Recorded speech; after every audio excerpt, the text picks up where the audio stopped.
Tânia. Fala, Tânia!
Alberto.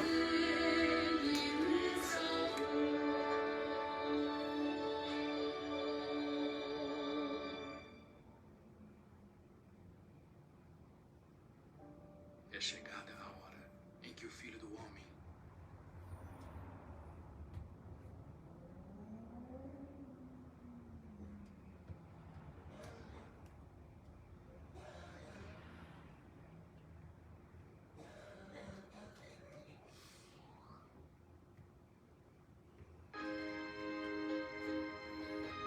Renato, Noemi. Renato, Noemi, Deus abençoe vocês.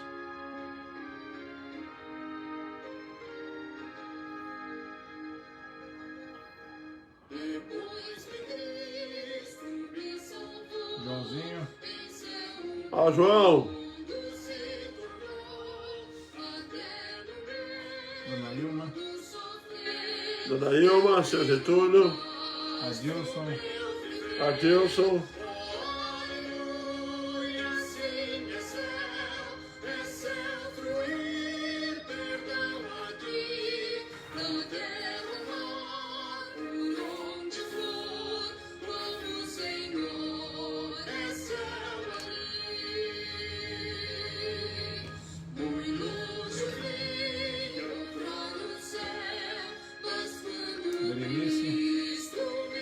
Berenice.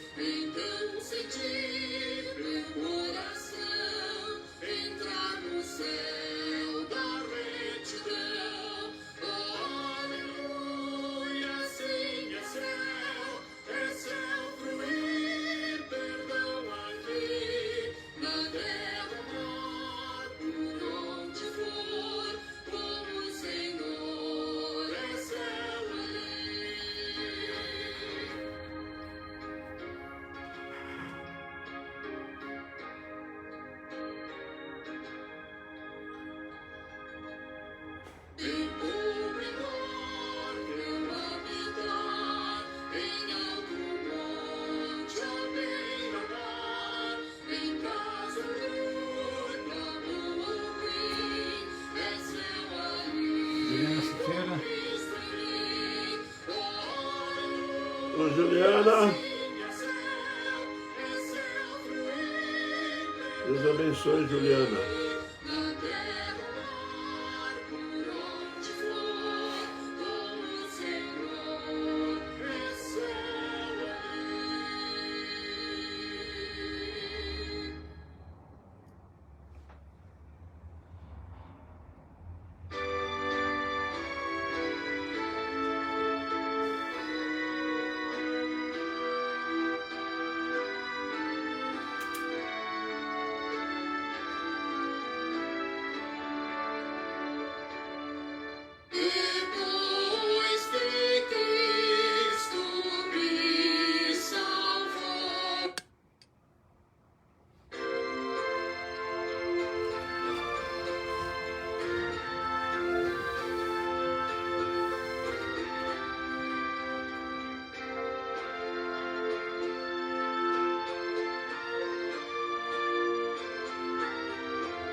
Simeão. O Simeão. Boa noite. Dona Helena, não mulher? Aí, Maria Helena. Deus abençoe o casal.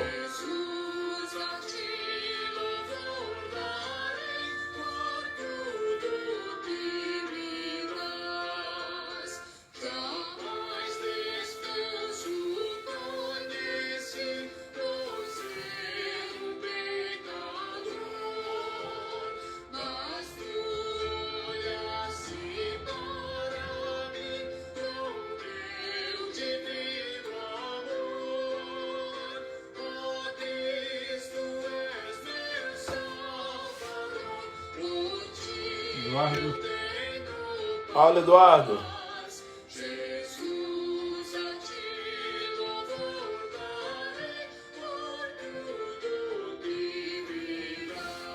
Marcos Juscelene.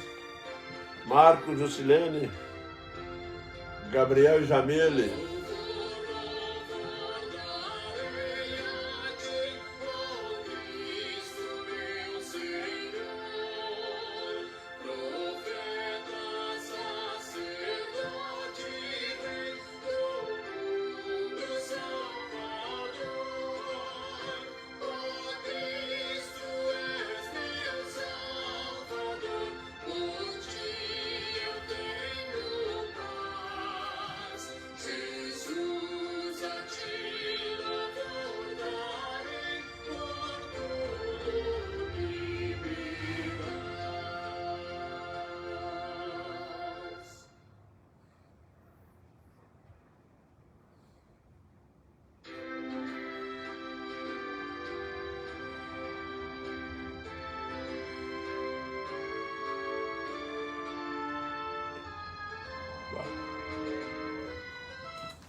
Muito bem, meus irmãos, nós vamos dar início ao nosso estudo bíblico desta noite com uma oração. Oremos. Santo Eterno Deus, nós te louvamos agradecidos, ó Pai, por tua graça, por tua misericórdia para conosco. Esteja nos abençoando, nos orientando, ó Deus, através desse estudo e que assim possamos, ó Deus, termos uma forma de viver adequada com a tua palavra. Perdoe o nosso pecado, perdoe nossas falhas diante de ti. É que nós clamamos no nome glorioso de Jesus, o teu Filho amado. Amém, Pai. Meus irmãos, o texto que vai servir de base para nós hoje, ele vai de Mateus 22, do 15 ao 46. Eu farei a leitura. Do Mateus 22, do 15 ao 46. Então, retirando-se os fariseus, consultaram entre si como os surpreenderiam em alguma palavra. Enviaram-lhe discípulos, juntamente com os herodianos, para dizer-lhes: Mestre, sabemos que és verdadeiro, que ensinas o caminho de Deus de acordo com a verdade, sem te portares com quem quer que seja, porque não olhas a aparência dos homens. Dize-nos, pois, que te parece? É lícito pagar tributo a César ou não? Jesus, porém, conhecendo-lhes a malícia, respondeu: Por que me experimentais, hipócritas? Mostrai-me a moeda de tributo. Trouxeram-lhe um denário. E ele perguntou: De quem é esta efígie e inscrição? Responderam: De César. Então lhe disse: Dai, pois, a César o que é de César e a Deus o que é de Deus. Ouvindo isso, se admiraram e, deixando-o, foram-se. Os saduceus e a ressurreição. Naquele dia, aproximaram-se deles alguns saduceus que diziam não haver ressurreição e lhe perguntaram: Mestre, Moisés disse: se alguém morrer, não tendo filhos, seus irmãos casará com a viúva e suscitará descendência ao falecido. Ora, havia entre nós sete irmãos. O primeiro, tendo casado, morreu, não tendo descendência, deixou sua mulher a seu irmão. O mesmo sucedeu com o segundo, com o terceiro, até o sétimo. Depois de todos eles, morreu também a mulher.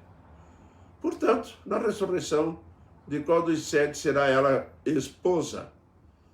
Porque todos a desposaram. Respondeu-lhe Jesus: Errais, não conhecendo as Escrituras nem o poder de Deus. Porque na ressurreição nem casam, nem se dão em casamento, são, porém, como os anjos do céu. E quanto à ressurreição dos mortos, não tendes lido o que Deus vos declarou? Eu sou o Deus de Abraão, o Deus de Isaque e o Deus de Jacó. Ele não é Deus de mortos e sim de vivos. Enquanto isso, as multidões se maravilhavam da sua doutrina. O grande mandamento. Entretanto, os fariseus, sabendo que ele fizera calar os saduceus, reuniram-se em conselho, e um deles, intérprete da lei, experimentou e lhe perguntou: Mestre, qual é o grande mandamento da lei? Respondeu Jesus: Amarás o Senhor teu Deus de todo o teu coração, de toda a tua alma, de todo o teu entendimento. Este é o grande e primeiro mandamento. E o segundo, semelhante a esse, amarás ao teu próximo como a ti mesmo. Destes dois mandamentos depende toda a lei e os profetas. Reunidos os fariseus, interrogou-os Jesus: Que pensais vós do Cristo? De quem é filho? Responderam-lhe eles: de Davi. Replicou-lhe Jesus: Como, pois, Davi, pelo Espírito, chama-lhe Senhor, dizendo: Disse o Senhor ao meu Senhor: Assenta-te à minha direita, até que eu ponha os teus inimigos debaixo de teus pés? Se Davi, pois, lhe chama Senhor, como que ele é seu filho?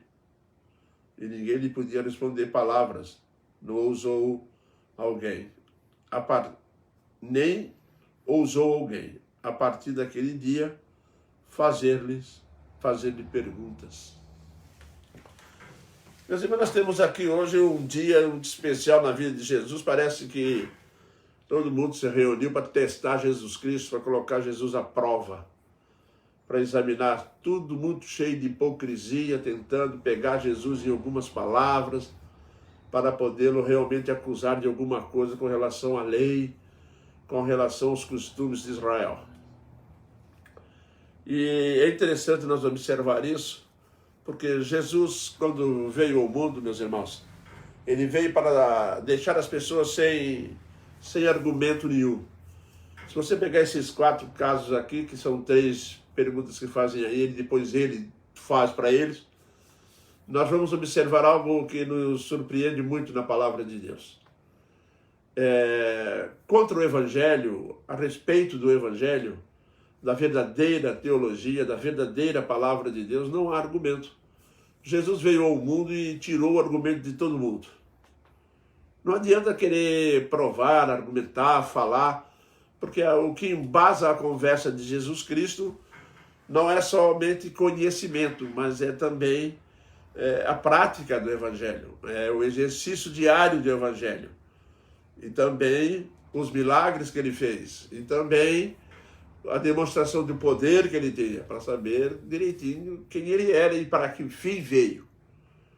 E é interessante que essas pessoas que aqui estão, os herodianos, os fariseus, os saduceus, procuram Jesus Cristo para interrogá-lo, para ver se apanham ele em algum argumento, mas Jesus deixa bem claro para eles, a tal ponto que eles não têm o que falar, não podem dizer mais nada.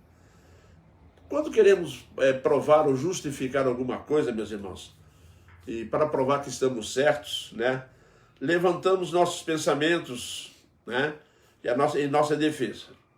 Isso nos faz, levantamos nossos argumentos em nossa defesa. E isso nos faz lembrar Jó, lá no capítulo 23, versículo 4, se os irmãos lembram lá, exporia eu ante ele a minha causa, encheria minha boca de argumentos. Jó chegou ao ponto de achar que quando chegasse diante do trono de Deus, falava para ele assim: eu encheria minha boca de argumentos, falaria a ele, né? E ele me daria razão. Só que não foi por aí. Abraão, em defesa de Sodoma e Gomorra, tentou argumentar de todas as formas, e todas as respostas que Deus dá, ele desmancha o argumento. O próprio Abraão mesmo, se tiver 50, se tiver 40, se tiver 30, se tiver 20, se tiver 10. Não tem. Acabou o argumento. Por quê? Porque nós não conseguimos argumentar com Deus. Argumentar contra Ele, argumentar a favor de algum pensamento que nós estamos, os nossos argumentos, e às vezes parecem ser muito sólidos, mas quando nós somos confrontados com Jesus Cristo, a coisa muda de lado, a coisa muda de figura. Aí nós passamos a admitir que temos que aprender muitas coisas com Jesus, a respeito de uma série de coisas que nós vamos observar nesse texto aqui. Lá em Mateus 22, do 15 ao 22, nós temos os argumentos dos herodianos, lembram? Retiraram-se os fariseus, consultaram entre si como surpreenderiam alguma palavra, e viraram discípulos juntamente com os herodianos para dizer-lhes mestres e tal, né?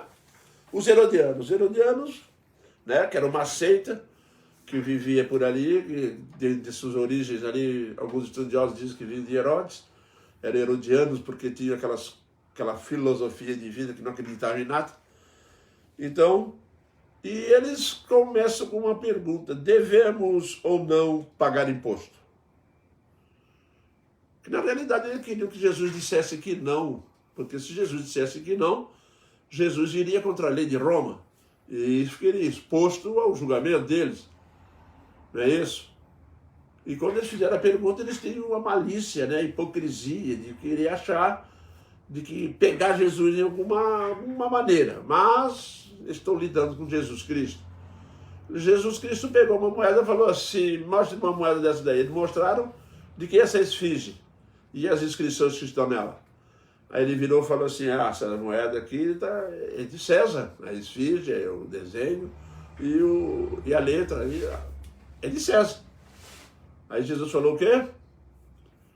Então você faz o seguinte, para vocês que são herodianos, aí, os fariseus que estão junto com vocês, façam o seguinte: vocês dai a César o que é de César, mas também paga dízimo daqui, isso aí é parte de Deus. E eles pagam, não, devolvem o dízimo, que isso é de Deus. Mas de Deus não é só dinheiro, não é só dízimo. Jesus não está preocupado com o dinheiro deles, né? A resposta de Jesus foi: dar a César o que é de César, o que é de Deus, o que é de Deus. A responsabilidade espiritual abrangente dessa situação, né? Que tem como pano de fundo a imagem de Deus, a vida espiritual, não é isso? Você paga seus impostos, são direitos civis, são lei civil que você tem que cumprir, não é verdade? E entregamos o nosso dízimo na casa do Senhor, porque dízimo nada mais é do que 10% da nossa vida diante de Deus, consagrada ao nosso Deus. E pelo fato de nós consagrarmos ao nosso Deus os nossos dízimos, nós estamos entregando a Ele 10% do nosso trabalho, quando é honesto, 10% da nossa vida e conduta, quando é de acordo com a palavra de Deus. Por isso Jesus diz: dai a César o que é de César, mas também dai a Deus o que é de Deus. O que eles faziam? Não faziam nenhuma coisa nem outra. Mas queriam tirar de Jesus uma resposta. E obtiveram a resposta. Tem muito crente na igreja hoje que está andando direitinho com os seus impostos, mas quando se fala de entregar a Deus o que é de Deus, a pessoa acha que é só pegar um envelope, botar moeda de dinheiro dentro e botar lá. Mas na realidade o dízimo está muito acima disso. Nós estamos num período da graça onde o dízimo é uma motivação natural. A pessoa sente desejo de fazer isso. Se ela não sente desejo, ela não está sendo movida pela graça nem pelo poder de Deus. Porque você faz isso por amor à causa, faz isso por reconhecimento daquilo que Deus está dando para nós. Essa é a realidade. Dai a César o que é de César, mas dai a Deus o que é de Deus. E nós temos dado a Deus a nossa vida, entregamos ela ao nosso Deus, porque essa é a exigência de Deus. Porque se você é contra dar dízimo, porque no Novo Testamento não está escrito, então você é contra de dedicar e consagrar a sua vida a Deus. Porque quem não consagra a sua vida a Deus, que pensa dessa forma, não quer consagrar. Então ele pensa dessa forma, né? De espírito, mente e coração. São isso que Deus exige de nós. Amarás ao Senhor teu Deus de todo o teu coração, de toda a tua alma, de todo o teu espírito, de todo o teu esforço. E isso é a lei. Aí eles viram para Jesus e dizem: Senhor, é lícito pagar tributo a César? Jesus deixou muito claro: faça isso. Dai a César o que é de César, porque está aí na lei, na própria moeda já estava escrito. E faça o seguinte: dê a Deus o que é de Deus. Agora, o que é de Deus é muito mais do que o que se dá a César. Porque o que se dá a César você pode tirar do bolso e pagar, mas a Deus você não compra. A Deus você não satisfaz com o dízimo. Deus não precisa do meu dízimo, nem do meu dinheiro, nem de nada que eu tenho. O que Deus quer de mim é o quê? Deus procura seus verdadeiros adoradores em espírito e em verdade. Essa é a realidade que Deus exige de cada um crente. É isso que Jesus está dizendo para eles. E agora, qual foi o argumento que eles teriam? Ficaram sem argumento. Porque eles não amavam o próximo, porque eles não faziam nada daquilo que a palavra de Deus exigia no mandamento, nem na lei, nas leis de Deus, eles não faziam, simplesmente inventaram um monte de coisa e tornaram-se praticantes de ritual religioso. O resultado, Senhor, devemos pagar imposto? Não, vocês devem pagar imposto, mas acima de tudo vocês devem de consagrar a vida de vocês a Deus. Essa é a realidade. Isso significa dízimo, consagração. E quando chegamos em Mateus 22, do 23 ao 33, como nós lemos ali, né, vem o argumento dos saduceus. Eles tentavam de todas as formas. Você é crente no Senhor Jesus Cristo, você aprendeu com esse texto que o verdadeiro crente tem que estar muito bem preparado para poder responder os desafios que estão nos cercando.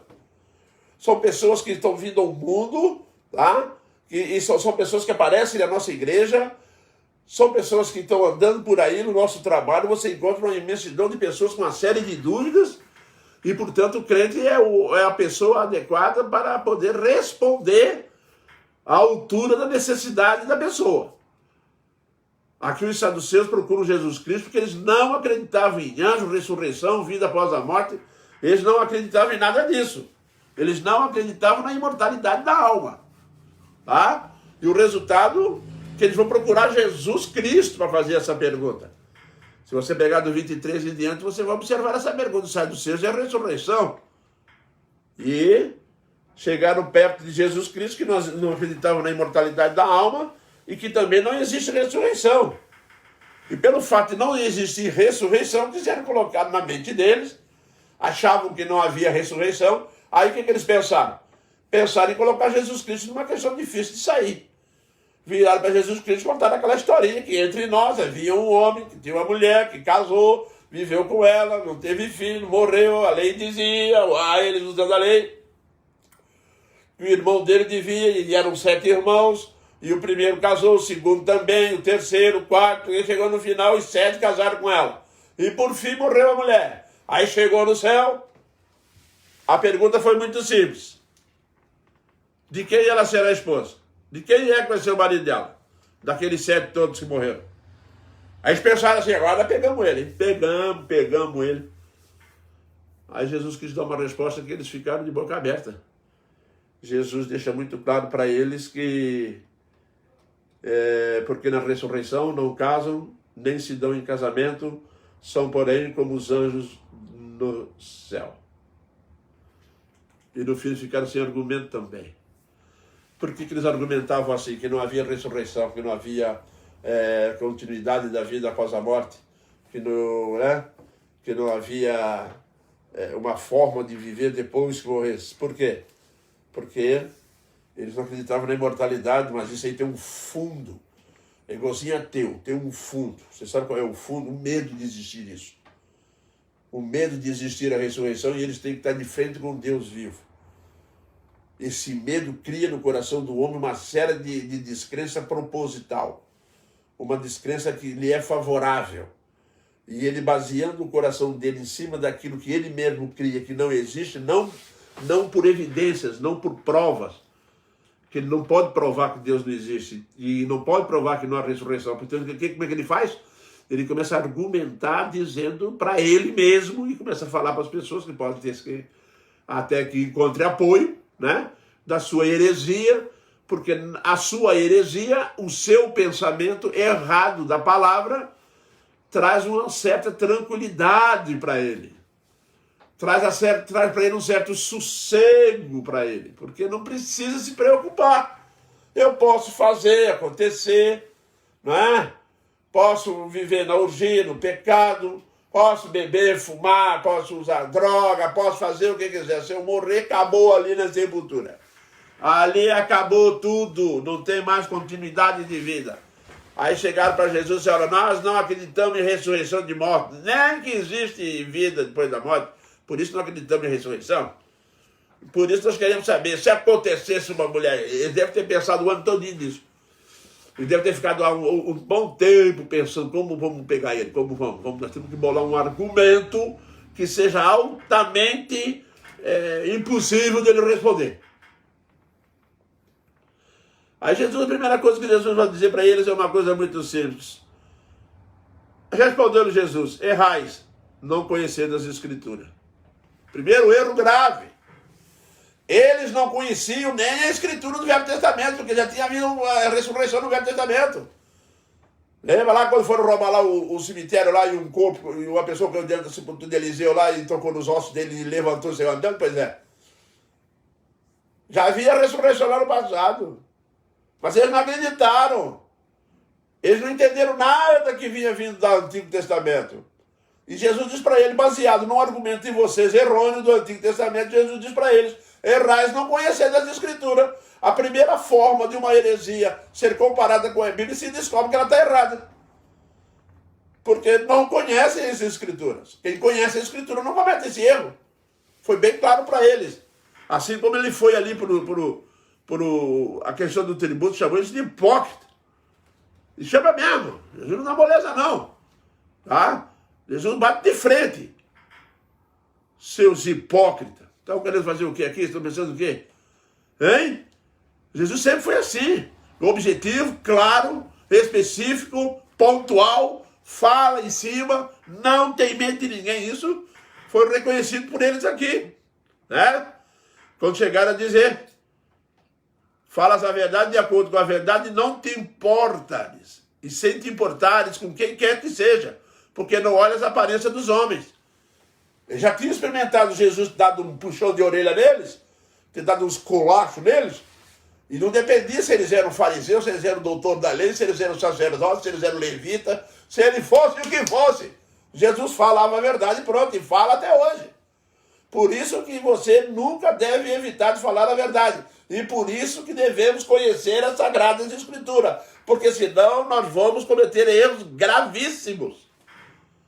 E Jesus deixou bem claro sobre isso. Errais não conhecer as Escrituras. E quem não conhece a Escritura não conhece o poder de Deus. O que vai acontecer no céu é poder de Deus. Existem pessoas pregando aí, não, mas depois, no estado intermediário, não tem como, né? As pessoas ali realmente não se querem, mas depois que for para o céu, é interessante o que Jesus está dizendo aqui. Lembra bem que ele diz aqui? Serão semelhantes aos anjos aonde? No céu. Não no estado intermediário, não tem anjo no estado intermediário. Serão semelhantes aos anjos no céu. Não falou diferente, tá? Que não se casam e não se dão em casamento. Perfeito? Assim vai ser no céu. Acabou, falou para eles. Não tem herança nem procriação. Já deu. Vai um volume já pronto. Para que ficar inventando mentira e heresias?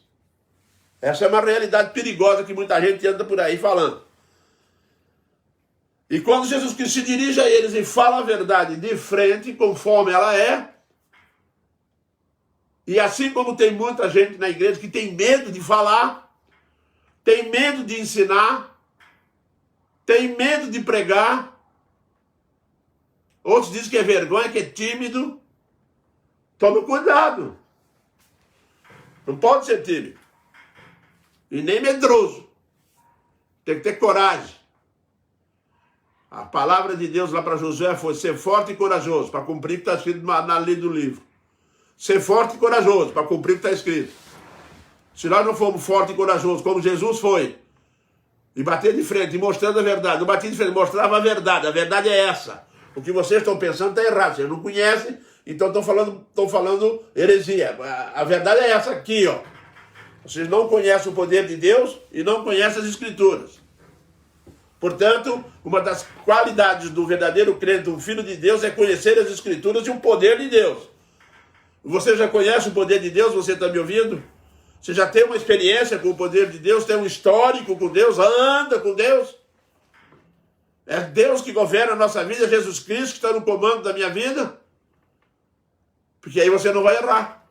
Não vai pregar heresia. É muito importante, porque eles também ficaram sem argumento.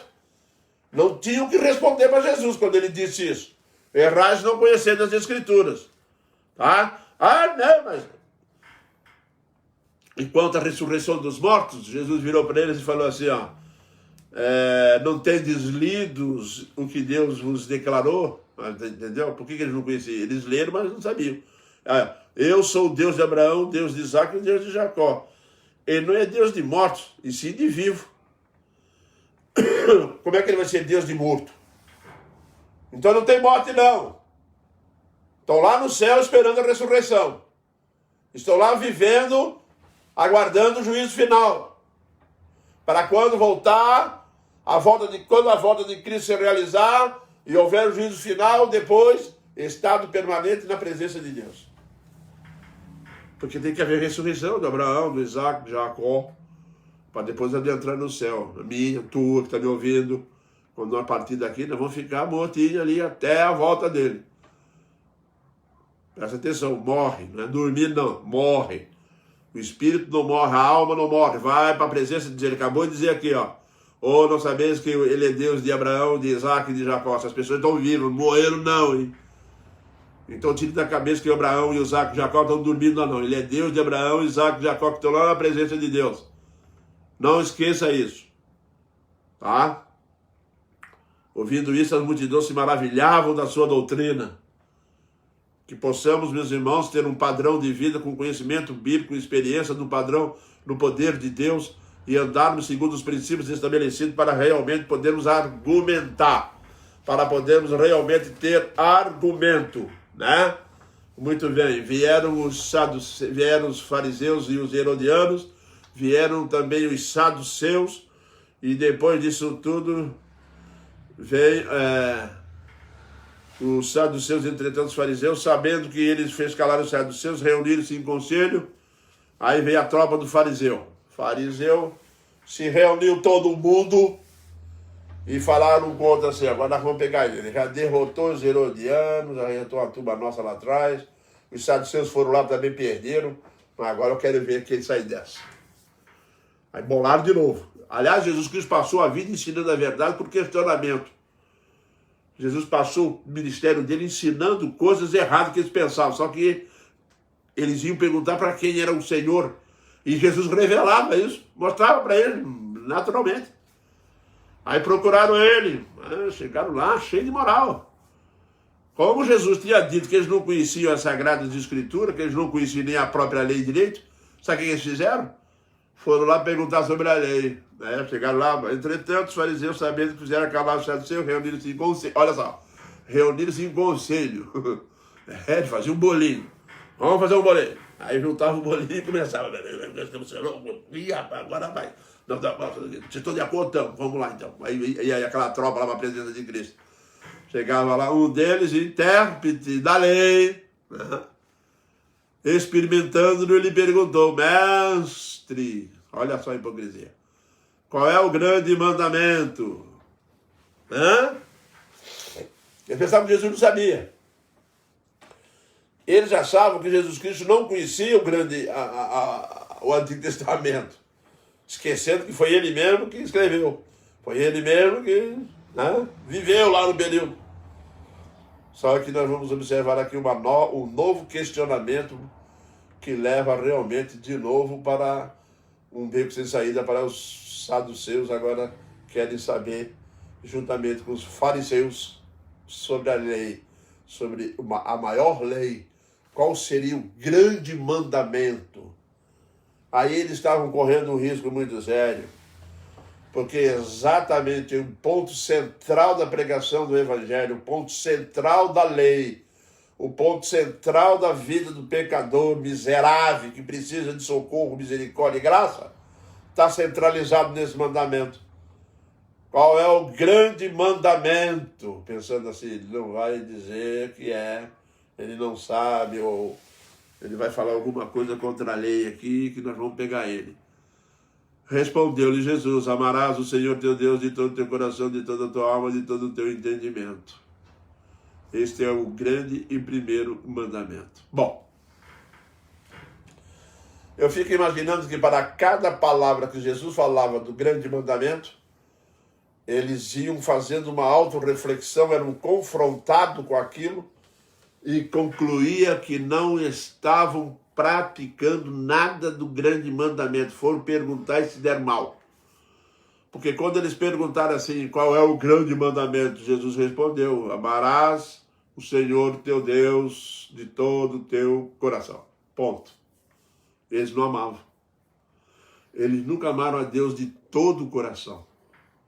Por quê? Porque eles têm o coração deles em tesouros, em dinheiro, em roubalheira dentro do templo, em prática de exploração das viúvas, e faziam de tudo para poder andar errado. Então eles não amavam a Deus de todo o coração. Eles não amavam porque não conheciam Deus direito. E Jesus deixa bem claro para eles, vocês estão vindo perguntar para mim uma coisa que é muito, muito bom vocês terem perguntado.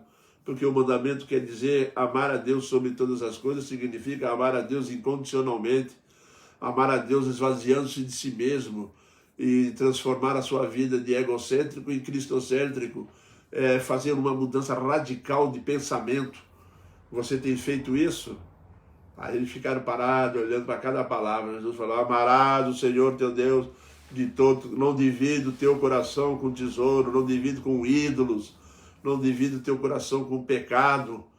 Amarás de todo o teu coração, com todo o teu coração, e ele vai mais à frente de Deus, e de toda a tua alma.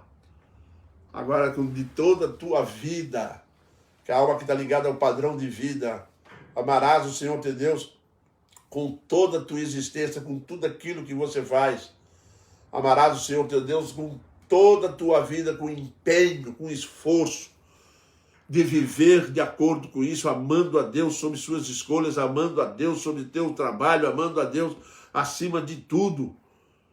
Jesus Cristo pergunta isso para eles e cada frase dessa vai batendo no coração deles, vai martelando e eles vão diminuindo. Eles vão diminuindo o argumento, vão diminuindo, fico meio perdido, já estou meio perdido aqui. Aí quando chega ali no final, Jesus vira assim, de todo o teu entendimento. Aí Jesus vira assim, de todo o teu ser, de toda a tua sabedoria, de tudo que você pensa, planeja, age, e de tudo que você entende, que seja dedicado em buscar em primeiro lugar o reino dos céus. Isso mesmo. Buscar em primeiro lugar o reino dos céus. É disso que Jesus está falando aqui para eles. Isso é amar a Deus, meus irmãos, em primeiro lugar. Aí quando Jesus termina essa frase aqui, Jesus diz assim, ó, e este é o grande e primeiro mandamento. É o grande e primeiro mandamento. Aí eu fico imaginando que quando Jesus acabou de dizer isso, eles devem ter pensado assim, ó, bom, nesse aí nós já fomos, hein? Não deu certo. Nós não estamos agindo conforme. Porque uma coisa, meus irmãos, é quando um pastor fala, é quando alguém fala, mas uma coisa é você ouvir isso direto da boca de Cristo. Porque quando Jesus Cristo fala ao nosso coração, tá? Ele nos constrange, viu? Ele nos coloca numa situação limitada daquilo que nós somos, ou daquilo que realmente estamos fazendo, ou não estamos fazendo. Então é confronto. Conversar com Jesus era confronto. Eles pensavam que iriam confrontar Jesus. Mas quando Jesus dirige-se a eles em resposta, a resposta confronta eles com o pecado. A resposta denuncia a vida de cada um deles diante de Cristo. O resultado diz que acabou o argumento. Mas quando eles pensaram assim, acabou o argumento, Jesus entrou com um mais pesado ainda. Jesus virou e falou assim, esse é o primeiro grande mandamento, mas o segundo semelhante a esse, aqui ó. O segundo semelhante a este é, amarás ao teu próximo como a ti mesmo. Desses dois mandamentos dependem toda a lei e os profetas. Vocês estão lembrados que Jesus disse, não conheceis a lei, não conheceis os mandamentos, né? Não conheceis o poder de Deus, não é verdade? Não conheceis as Escrituras e nem o poder de Deus. Jesus estava falando isso aqui, ó. Eles não conheciam amar a Deus e amar ao próximo como a si mesmo. Eles não amavam o próximo. Eles amavam a si mesmo, mas não o próximo. Eles gostavam deles, não dos outros. E Jesus disse assim, você gosta de você mesmo, não gosta? Tanto é que você faz isso. Você está aí ó, roubando dinheiro, vocês estão aí fazendo isso tudo, vocês estão querendo isso tudo, porque vocês amam o conforto, vocês amam, o luxo. Então faça o seguinte, ama o próximo da mesma maneira, mas sem roubar. Ama o próximo para que ele tenha as mesmas coisas sem roubar, trabalhar direito e andar de acordo com os padrões estabelecidos nas Sagradas Escrituras. Faça isso, amar ao próximo é se colocar no lugar dele. Amar ao próximo é colocá-lo em cima do animal, levá-lo lá para a estrebaria, lá na frente, lá, tá? E levar lá para a hospedaria lá, e tratar dele, pagar o remédio para o próximo que está caído lá na beira do caminho, porque lá atrás, esse intérprete da lei fez uma pergunta, e Jesus falou a parábola do bom samaritano, e demonstrou para ele quem era o próximo dele. Porque a velha desculpa que deve estar andando no coração deles nessa pergunta é: quem é o meu próximo? Jesus falou: teu próximo é todo necessitado. Teu próximo é qualquer pessoa que necessita. Não significa simplesmente próximo fisicamente. Mas o que aproxima um homem para a dependência do outro é a sua necessidade. É aquilo que ele necessita. Pode morar no Brasil, na China, em qualquer lugar do mundo. Tá? Ele é meu próximo desde que ele precisar de mim, desde que ele necessitar e eu tiver em condições de ajudar. Ele passa a ser o meu próximo. Amarás o Senhor teu Deus e é o próximo como a ti mesmo, hein? Eis a questão do amar ao próximo. Amar ao próximo quer dizer que é meu vizinho, nem que está lá na igreja, que eu dei um sacolão para ele. Não, não é só isso, não. Esse é o próximo fisicamente, mas Jesus perguntou para ele: quem é o teu próximo? Jesus precisava ter feito essa pergunta, porque estava bem claro que o próximo daquele homem ali foi um samaritano, e quem tinha caído da estrada era o inimigo do samaritano, era um judeu. Ficaram sem resposta. Não tem como confrontar Jesus. Aqui foi mesmo uma conversa. Vieram com uma conversa mirabolante. Não. Qual é o grande mandamento? A psicologia diz que exigimos dos outros aquilo que falta em nós. Isso é uma grande verdade, viu, meus irmãos? Exigimos dos outros, tá? Aquilo que falta em nós. Isso é muito verdade, isso aí. Eu vejo muita gente na igreja, e às vezes fora cobrando coisa um do outro, porque ele mesmo não faz. Ele mesmo não anda dentro desse princípio. Eu carrego comigo um dizer que é simples. Todo bom cobrador é mau pagador. Vocês estão vendo esses três aqui, ó? Tanto os herodianos, como os fariseus, como os saduceus, eles eram bons cobradores, mas eram péssimos pagadores. E foram conversar com Jesus. Aí a situação ficou difícil, porque não tinham resposta. Porque quando Jesus disse: amarás ao próximo como a ti mesmo, eles tiveram que murchar. Porque eles não faziam isso, não tinham isso no coração. Não tinham nem Deus no coração, a ponto de não dar pagar o tributo e não querer dar a Deus o que era de Deus. Isso mesmo. Então eles não tinham Deus no coração. Tá? Não tinham mesmo. Eles não têm Deus no coração ao ponto que não desconhecem o poder de Deus. A graça, a misericórdia, o amor. Não conhecem. Mas querem questionar Deus. E a igreja tem que estar preparada, os crentes têm que estar preparados para essas situações. Tem muita gente acreditando em coisas mirabolantes, em coisas que é inacreditável não crer. Mas crer. Vai fazer o quê? Está vindo de ensinos errados, está vindo de ensinos de outras religiões erradas, igrejas e religiões. Mas por fim, quando todo mundo fez as suas perguntas, Jesus Cristo resolveu fazer uma para eles. E diz o texto: reunindo os fariseus, todo mundo que estava ali perto. Vem cá, pessoal, chega mais. Quando o pessoal chegou bem perto dele, ele virou e falou assim: que pensais vós do Cristo? De quem é filho?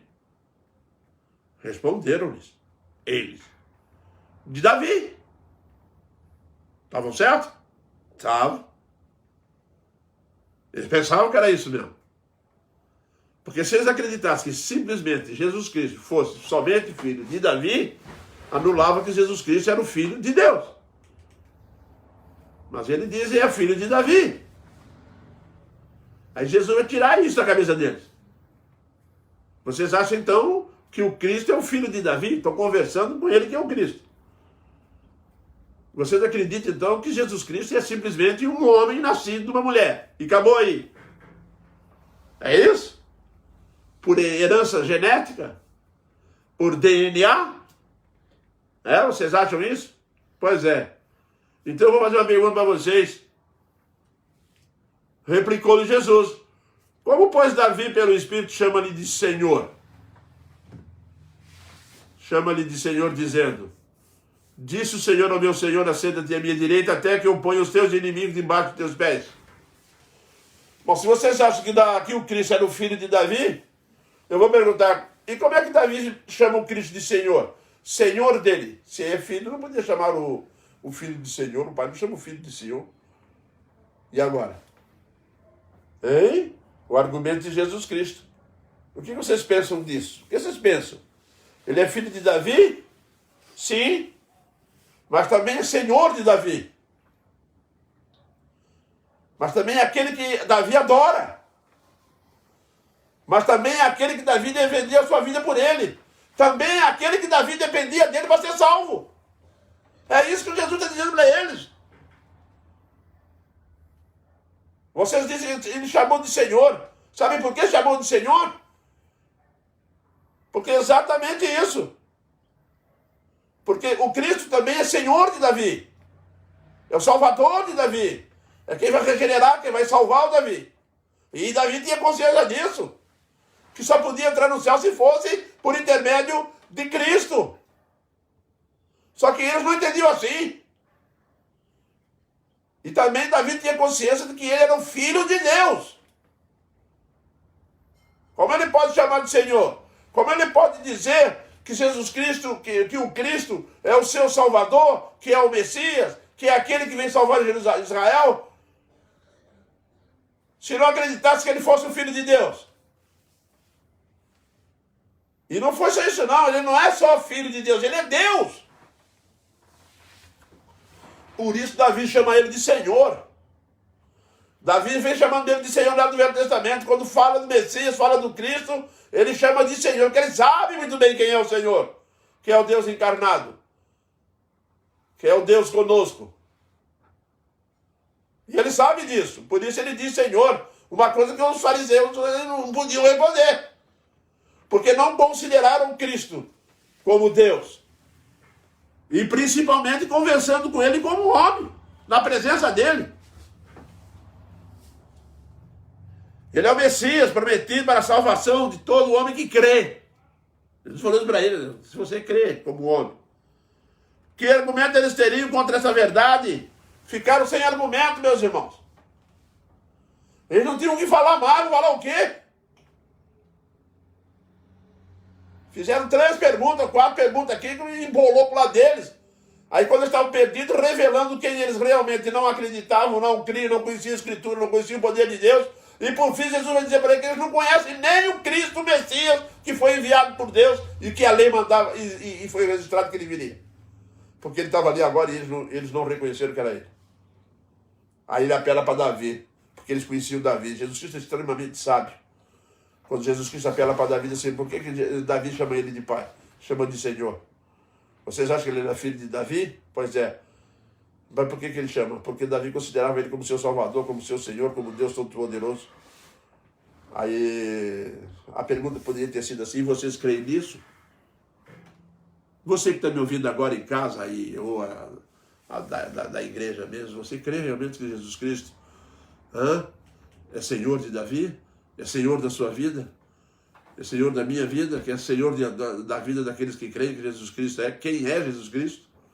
E que morreu naquela cruz para nos salvar e nos redimir de todo o pecado? Se você crê nisso, glória a Deus. Você é um salvo. Você foi redimido dos seus pecados. Foi salvo por Jesus Cristo. E eu vou concluir com os argumentos. Qual é o seu argumento para não aceitar Jesus Cristo como seu Salvador? Que todas as perguntas e argumentos que se apresentaram aqui traziam como pano de fundo uma justificação que não aceitavam o Cristo. Não queriam nada com ele. Aí eu faço essa pergunta para nós hoje. Qual é o seu argumento para não aceitar a Jesus Cristo como seu Salvador? Você tem um argumento? Eu tenho certeza absoluta que você não tem. Jesus faz milagres, Jesus cura, Jesus levanta os mortos. Quando chega para ele e fala assim, eu sou o Cristo. Então não tem como dizer que não dá para crer. Qual é o nosso argumento para não nos santificar? Você tem algum argumento para dizer assim, eu não preciso me santificar? Hein? Responda você mesmo se tiver a resposta. Se não tiver, procure em Cristo que ele tem a resposta. Isso mesmo. Qual é a razão de você não querer se santificar? Existe uma justificativa para isso?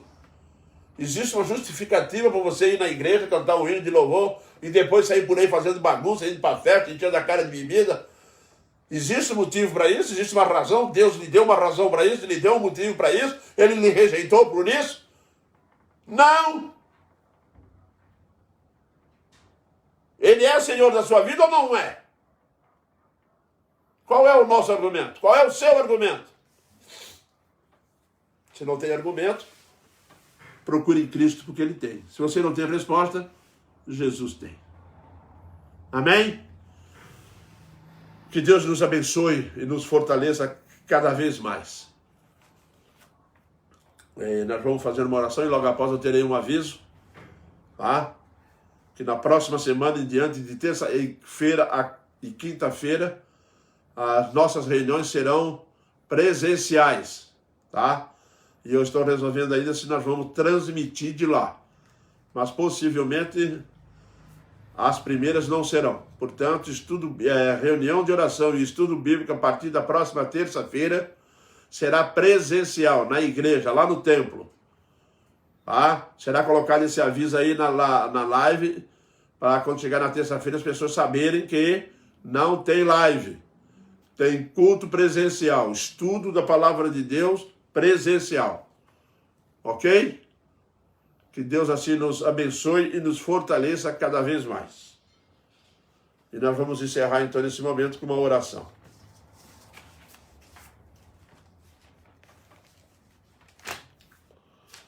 Vamos orar, irmãos. Oremos.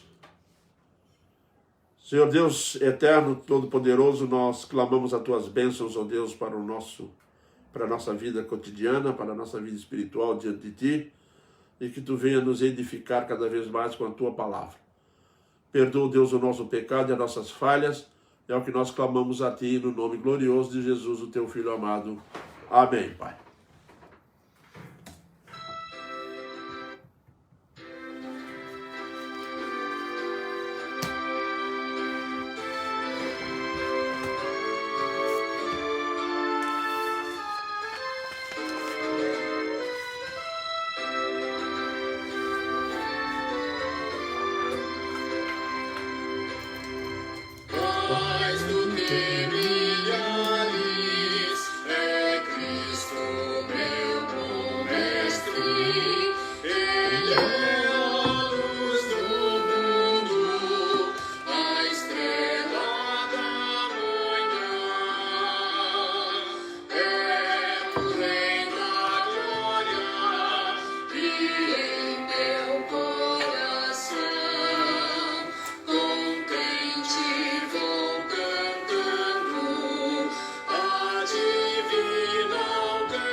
Maciel, boa noite e obrigado pela palavra de hoje.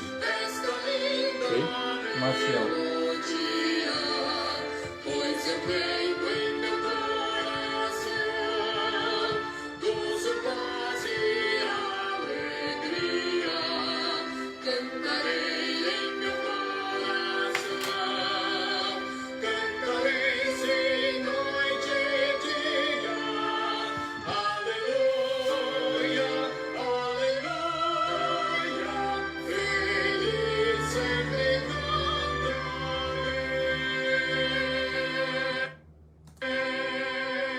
Até domingo.